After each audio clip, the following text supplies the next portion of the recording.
ownership rates dropping to their lowest level in about 70 years. Research shows the city has not seen home ownership rates this low since the 1950s.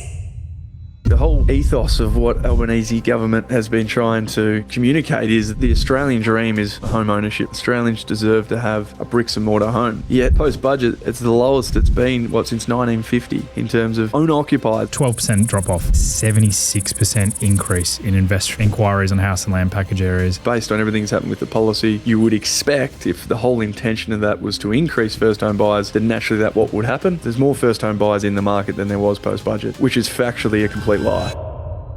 This is exactly the situation that the government didn't want. What they didn't want is more investor activity and certainly didn't want less first home buyer activity. Policy will attract a more unsophisticated type of investor, people buying on the back of a tax benefit, not necessarily for the benefits of a genuine property strategy or portfolio strategy. Strategy is more important than ever, and you don't want to get stuck in a situation where you're just buying assets for the sake of growing a portfolio when you got to look at the core fundamentals. People would have thought the government would get something so dramatically wrong.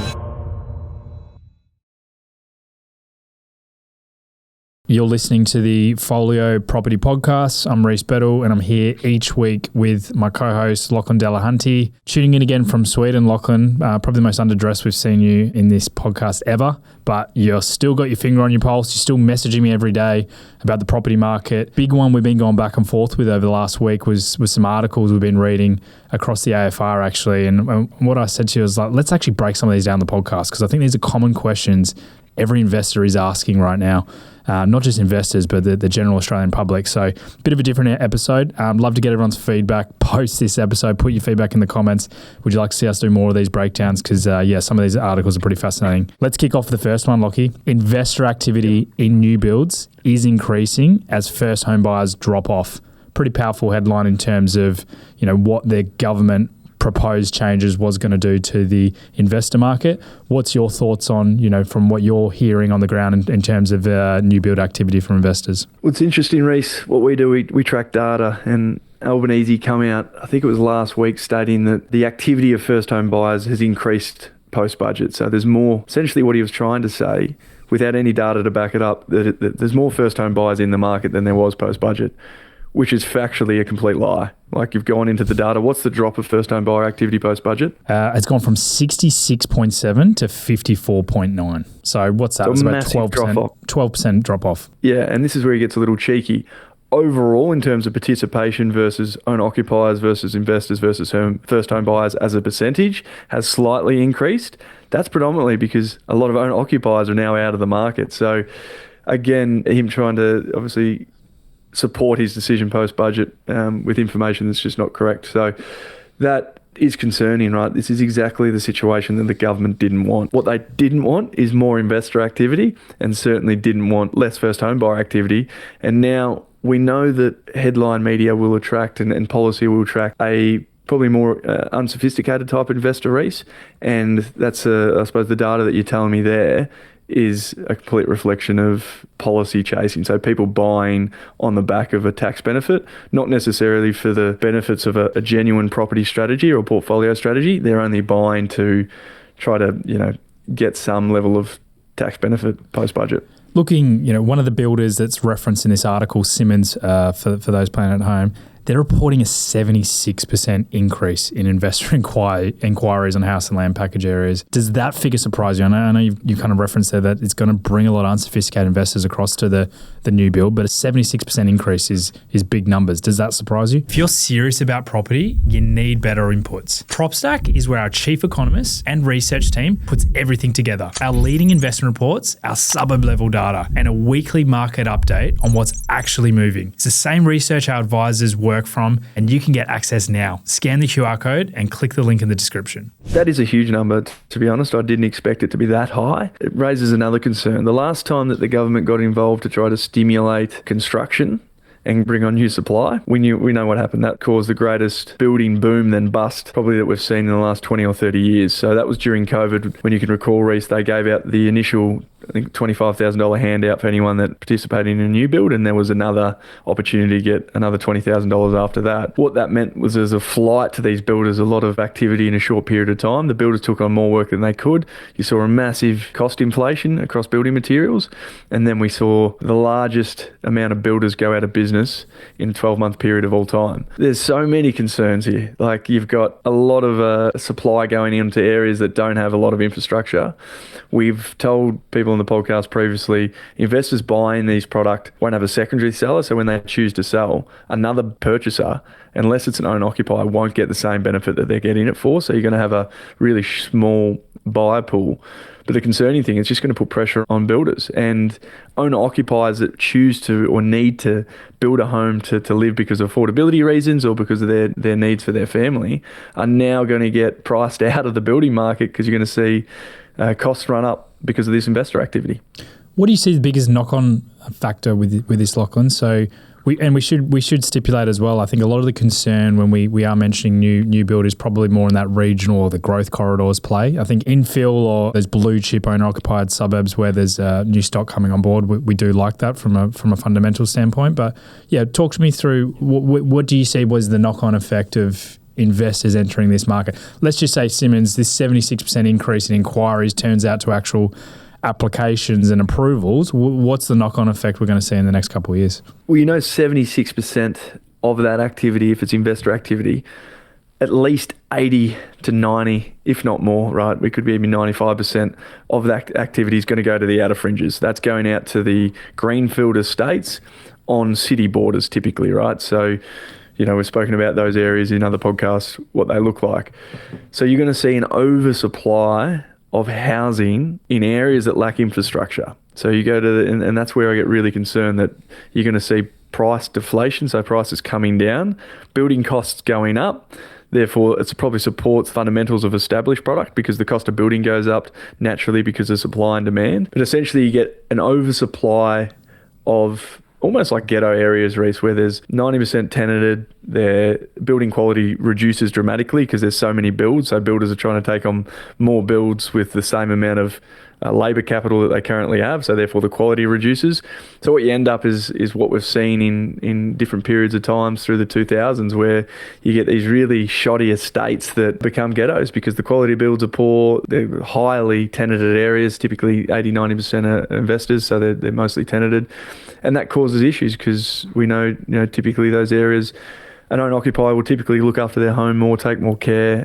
Tenants don't normally take the same level of care as an owner-occupier would. So you get high supplied, low socio-economic areas really sort of are the landscape of this type of model that the government's introduced. Excellent. Anyone got any follow-up questions or want us to unpack any more on that new build safe, please leave comments on Spotify and YouTube. Definitely, as this sort of evolves and the landscape changes, we can unpack more of these case studies moving forward. Next article, just to address one point that we didn't cover off. People may be surprised as to why her first home buyer activities actually come off. You'll be like, okay, well, surely that will surprise a lot of listeners. I think, based on everything that's happened with the policy, you would expect if the whole intention of that was to increase first home buyers, then naturally that's what would happen. Who would have thought the government would get something so dramatically wrong? But there is a reason for that, and it's sentiment. So we're going to talk about this in probably in another article, but first-home buyers don't want to go into a market that's falling, right? Because naturally they're going to be more prone to headline media and what's happening in the broader market conditions. They're reading TikTok, Instagram, Facebook, listening to people saying the market's going backwards. They're nervous buyers, right? So more sophisticated investors will weather most storms. First-home buyers are the most vulnerable. So they will try to buy when there's the sort of herd mentality when the markets are positive. Now that there's a lot of negative sentiment, they're standing back and saying, well, now I don't want to go into the market with my 5% deposit and potentially lose that. And the property that I buy for $900,000 be worth $800,000 in 12 months' time. So they're standing back more than ever. And it's just left the door open for all this investor activity to continue to drive up prices in the areas where first home buyers really can afford. And they are the outer fringe areas. We talk about stepping stone assets. Sometimes you do have to buy compromised locations to get your foot in the door, and then you can climb the property ladder.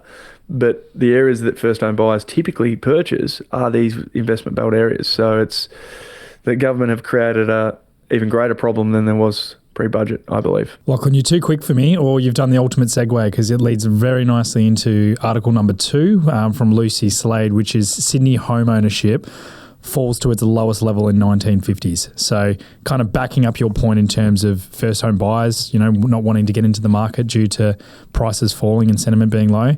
Sydney's, not just first home buyers, but owner-occupiers in general has fallen to 59.9%, which is the lowest level since 1954. Is that sort of echoing what you've mentioned there from a first-time buyer as well from an owner-occupier? Or is there something more deep in terms of the Sydney market that's forcing these changes? Yeah, and this is the problem, Reece, with the unintended consequences of a budget that wasn't thought out. Like the whole, ethos of what Albanese government has been trying to communicate is the Australian dream is home ownership, right? Australians deserve to have a bricks and mortar home. Post-budget, it's the lowest it's been, since 1950 in terms of owner-occupiers. These are not investors. These are people that live and enjoy the fruits of having a home and with their family. So that is a massive statistic. Lowest since 1950s. That's going back in a long period of time. But I think it's, again, on the back of just pure sentiment. And this is what I think people really undervalue. I listen to a lot of the commentators. I listen to a lot of podcasts, Reece, and read a lot of articles. No one's talking enough about the impacts of sentiment. I don't believe anything drives a market harder than sentiment, hence why we track our sentiment index on a daily basis, because that is a direct correlation in terms of what's going to happen to the market tomorrow, of how people are generally feeling about the property market today.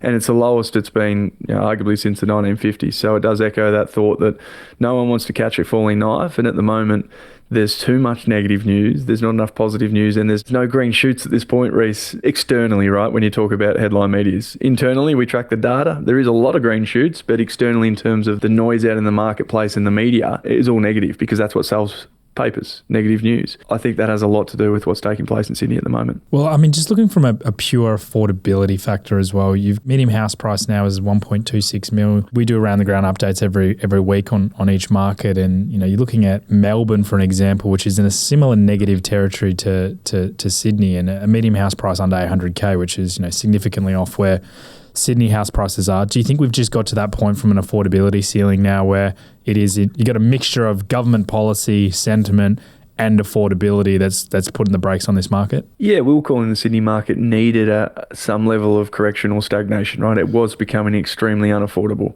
When your affordability index is up over 60%, so for listeners, that's the average wage consumed by the average mortgage in Sydney, peaked at 65%. So that means, as a potential home buyer in Sydney, for me to go out and buy a home, 65% of my wage was going to my mortgage. And that's not sustainable figures, Reece. If people are like, what is a balanced market? The old school theory was a third, right? So 30 to 35% of your wage typically should go to your mortgage. We know in the last decade that has changed substantially. People are putting more money into their mortgage than they ever have before.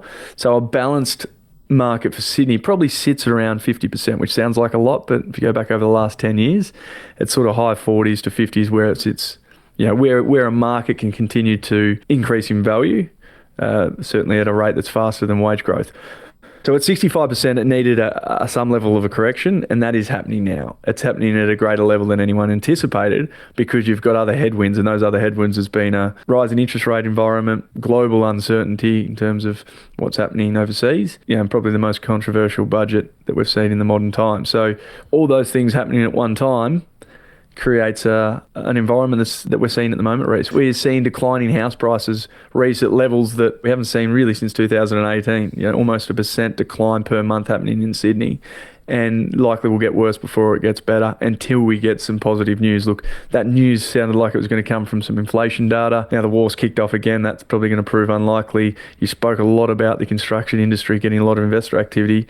That is an inflationary impact, right? So we could see higher inflation come off the back of that. A Sydney market is in desperate need of some positive news, which at this point in time, in the middle of July, I can't see where that's going to come from. Lachlan, Perth and Brisbane heading towards that $1.1 million mark from a medium house price perspective. A little bit under where Sydney's at, and it's starting to sort of come off. But do you see markets like Perth and Brisbane heading down the same route we're seeing Sydney, or are there core fundamentals different there that's going to impact the property prices moving forward?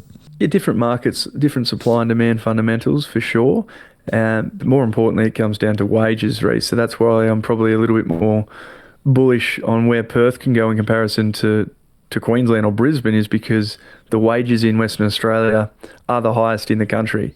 So that's what people probably fail to understand. Like, a market will only run into an affordability issue when people can't afford to make their repayments on their home, or they hit that ceiling. For Perth, they haven't hit that. Brisbane definitely has. That's why I think there is a cooling event currently taking place in Brisbane and not in Perth. It becomes down to people's wages and what they can actually afford. So when I look at the other fundamentals, supply and demand, coming into this budget, Reece, both Brisbane and Perth were significantly undersupplied. Significantly. And yes, there has been an increase in supply, predominantly for two reasons. A, the supply that's getting taken to the market isn't getting as absorbed as quickly. So the number of sales are less than what they were per week than they were, say, 3 or 4 months ago. And generally speaking, there's more properties coming onto the market. But the fundamentals are, both these markets are significantly undersupplied, where a market like Sydney and Melbourne aren't in that same level of supply. And we spoke last episode about the supply equation in terms of Perth City, are we over or under building? It was very clear that both Perth and Brisbane have been under building for the last 3 years, specifically over the last 12 months, where a market like Melbourne and Sydney have been overbuilding. So that's why the fundamental of those markets are very, very different. Let's go to the next article, which is by James Ayres. Now, this one, the article headline is 13 million empty bedrooms, Australia's hidden housing supply problem. Those that are hearing this for the first time, essentially what this is getting at is almost targeting the baby boomer generation, where there's still, there's not that supply there to downsize, or actually, from a baby boom perspective, holding on to these properties where there's, so many empty bedrooms. Now, what is your thoughts in terms of this particular article, in terms of from a housing perspective? Is there anything we can do from a downsizing option for that particular generation, or any sort of benefits for them to exit as well? So I'm looking at maybe more a tax advantage potentially, or increase of supply. When you look at that demographic, the baby boomers that are sitting on large land allotments, typically with bigger homes, right, empty bedrooms, they have a desire to downsize if the product's right or available. At the moment, in the key markets across Australia, that supply, A, it doesn't exist, or if it does exist, it's as expensive or more expensive than their current home. So typically when you downsize, you want to downsize in size, but you also want to downsize in cost, right? If I live in let's call it a $3 million home currently, and I want to downsize into an apartment for $1 million, and then I can enjoy the fruits of that equity in my retirement. Problem is, at the moment, the cost to downsize isn't too dissimilar than what the current home is.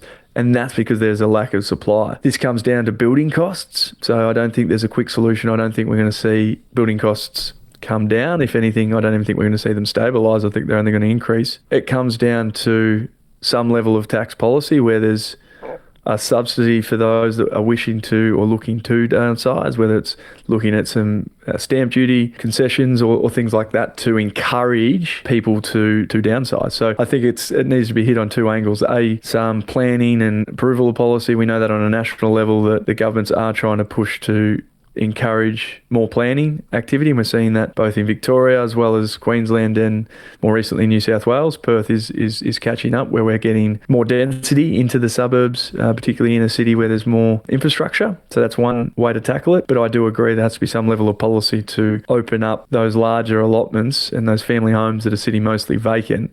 But there needs to be incentive for these people to sell. Arguably, what the government have done through the budget has completely removed people's incentive to sell.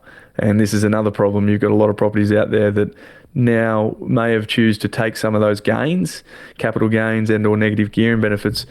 Previously they would have sold, but now those benefits are going to be taken away from July next year. They will do the opposite. They will continue to hold those properties, therefore increasing the amount of vacant bedrooms we've had. So I think it's this major shake-up and reform that's taken place has made this problem worse, Reece. In this particular case study, Lachlan, do you think it's it's more of a supply issue than financially benefit for the clients? You mentioned that obviously with the cost of to build these new builds, you want to have some sort of financial gain to do the downsize. Do you think it is more from the financial side, or we're not building enough housing mobility across Australia? It's supply, right? Because if there's enough supply, then it will be priced accordingly. When supply is lacking, then it can be charged at a premium. So the fact that there isn't enough supply means there's limited options, but also those options are very expensive. So until we bring on more supply of that type of stock, and we need incentives from the government for the private sector to actually build out that stock, and at the moment there isn't at all. There isn't enough. So the cost of building has almost doubled in the last 6 years, right, to build particularly higher density accommodation, and that's the market that these downsizers, we're going to get more efficiencies in terms of being able to bring on supply quickly. At the moment, financially, it's not stacking up for developers, so there needs to be incentive from a developer level to want to actually produce this stock, to make it more affordable, to encourage downsizers to take up that particular stock. For me as well, this isn't just an Australian issue, right? Like, this is very, I've obviously mentioned on the podcast before, I spent some 10 years in the UK, and I actually went on a banking retreat with other leaders within other banking organisations. One of the topics was, how do we create more housing supply with particularly similar wealth generation to what we have here in Australia? And we were lobbying to the government about reducing stamp duty to help people exit, and nothing was kind of heard on that front either. So what I'm getting at is, I think this is a generational problem. It's not necessarily an Australian. It feels like we need to sort the supply out and encourage people to downsize, because what's going to happen in 15, 20 years' time when all these houses then get passed down a generation? Yeah, and we look, Reece, at any big problem in the country, if you leave it to the government to solve, nothing will get done. As soon as you create a private incentive, be that good or bad, things get done, and they're done really, really quickly. Just look at the NDIS, for example, albeit it's problematic. But if you put it in the hands of private institutes, be that private developers, and to create a genuine incentive for them to want to bring on this type of supply, it will happen, and it will happen very aggressively and very quickly. But the government, very anti that, particularly our current government, are very anti. Reece, if you want to solve any big issue, particularly when it comes to housing, if you leave it in the government hands, nothing will get done, or will get done very, very slowly. The moment there's private incentives for developers or mum and dad investors that can get a benefit, be that a tax benefit, stamp duty concession, a financial gain by incentivising them to bring on more quality stock aimed at owner-occupiers. At the moment, all they've done is incentivised investors to build more stock. We don't want that. We want owner-occupiers. Give the right carrot and you'll get the action, and that's what we need from our government. The last article we got here is from Rebecca Pike. It's negative gearing changes are forcing investors to rethink strategy. Something we, sing from the hymn sheet and talk about. Definitely post-budget, strategies do change, and those that are out there saying nothing's changed post-budget are definitely lying to themselves. Living under a rock. This was an interesting one, so I wanted to do something a little bit different with this article, because I delved the article of the couple that was interviewed, right, and just understanding their portfolio, and I thought, as soon as I read the assets, I was like, Lachlan would have a really good opinion on this, and I think it wouldn't necessarily be super positive in all sense. So this particular couple that was interviewed for this article spoke about their portfolio pre-budget. They're business owners. They're looking to diversify their wealth. Now they're talking they need to rethink their strategy. And actually, the assets they were rethinking their strategy are assets that we do like. So established Melbourne units was what they were looking at. But I want to talk through their portfolio. So their portfolio that they had purchased pre-budget was a $1.5 million retail commercial property in Cairns, a 4-bedroom house in Cranbourne in Melbourne, so the outer fringes for Melbourne, for those that are a house and land sort of package area as well, for those that aren't familiar. 4-bedroom house near Bendigo, so regional Victoria for $650. Talk me through, these assets were purchased for capital growth, not yield. Talk me through those particular assets and do those assets make sense in the current landscape, and what do you think about those assets pre-budget too? That is a very concerning portfolio, Reece, just to put it bluntly. So let's just look at the first asset in Cairns in terms of a triple threat. The triple threat there, Reece, is that commercial asset. In terms of 3 issues, they've bought in a regional market, so never buy. It's very selective in terms of buying commercial regionally.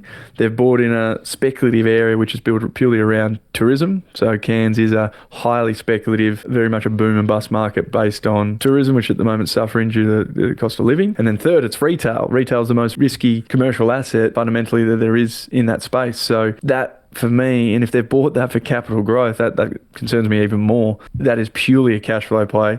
Very difficult to see any sort of level of upside in terms of capital growth in that particular asset. So that one's aside. That for me has huge concerns, huge vacancy risk as well. They might find themselves without a tenant for not just 1 year or 2 years. Sometimes these things can sit vacant for 5 or 6 years. So that's a big concern. The second one is obviously Outer-fringe Melbourne and House and Land package area. They would be negative equity on that currently, depending when they bought it, but I still think that market has gone backwards because of deflation in terms of the improvement costs, and land values have come off in that area due to the oversupply. And then you said there's a regional asset near Bendigo. Look, that one is probably the best of the three, but if it's only near Bendigo, not in the town centre itself, that's another red flag, because you've got two regional assets, one on the outer fringes of a capital city in a house and land area. So this is a very much what I would mark as an unsophisticated investor that's chasing affordable areas, and I would expect of taking the advice of a buyer's agent that sold them on the dream of commercial and regional plays as the way to build out their wealth. Okay, Lachlan, so looking at that portfolio, you've done a bit of a deep dive in terms of your concerns on each of those assets. If you were in their shoes, what would be your non-generic advice moving forward? I'd be trying to exit that Cairns asset as quickly as I can. If it's got a tenant in there now, while there's still some positive sentiment around commercial property, I'd be exiting that. And even if that's at a break even ideally, or at a small loss, I just think the risk of holding that asset longer term is significant. So that for me is the first red flag. The other two assets, albeit are not A-grade assets, they are in what I will believe for the medium to long term rising markets. And when you look at entry costs and exit costs, and they've bought pre-budget, so there's going to be some tax benefit there, be that negative gearing and capital gains, I would be holding them reluctantly unless there's an opportunity cost that outweighs that opportunity itself. So what I mean by that is they sell the commercial asset up north, that might free up some capacity and some serviceability, which means it gives them another opportunity to reinvest that into a better market, meaning they can hold those two other assets in Victoria. And we know that Melbourne is going, or Victoria generally is at the bottom of the cycle, and going through rising market conditions over the medium to long term. So I'd be holding them for the medium to long term to get the upside there in Victoria. Lachlan, we've covered four different articles here. You know, one touching on new builds increase, which is no surprise to us, and kind of what we thought we'd see of post budget. Some, I guess, surprising news that's come out over the last month is that lack of first home buyer appetite at the moment, and seeing some significant drop. We've seen that across a couple of different articles. Sydney home ownership at its lowest level since the 1950s. Really looking at that supply issue as well, from, you know, particularly these empty bedrooms with the baby boomer generation. And then lastly, they're talking about strategy moving forward as well. So I think that ties nicely into, there has been some serious changes over the last 6-7 weeks since the budget. But I think strategy is more important than ever, and you don't want to get stuck in a situation where you're just buying assets for the sake of growing a portfolio when you've got to look at the core fundamentals. Well said. You've been listening to the Follio Property Podcast.